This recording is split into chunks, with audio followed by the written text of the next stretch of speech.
street politics and not a smashed window in sight. But this march won't feature in tonight's news bulletins or in tomorrow's papers. Campaigning for cannabis legalisation is a minority interest. So protesters are doing it for themselves, making their own media coverage. I don't think that people have the confidence in the mainstream media that perhaps they did 20 or 30 years ago. A lot of people know there's a lot of things going on out there that aren't being covered and reported by the mainstream. At the first big anti-capitalist protests, activists discovered the power of the media. The image is everything. These were the images the BBC used at the battle in Seattle, but demonstrators believed it wasn't the whole picture. So campaigners have tried to create their own networks, free from governments and big corporations. As international meetings became battlefields, the fight spread from the streets to the airwaves. But the alternative media also wants to broaden the news agenda to include events like this festival. Alternative media sort of said, well, there's much more going on.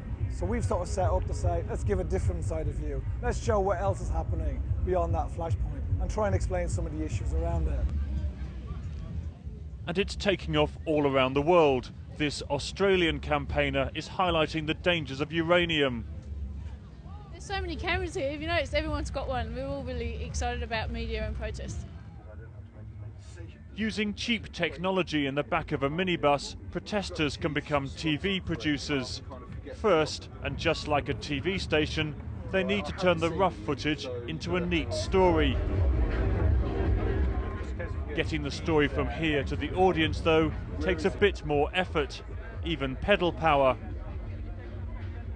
Instead of a satellite dish, they use a travelling tent, showing films at festivals and local meetings. Alternative media, though, can reach a massive audience by exploiting the power of the internet. This double-decker bus is the heart of an internet TV station, complete with a microwave link to the World Wide Web.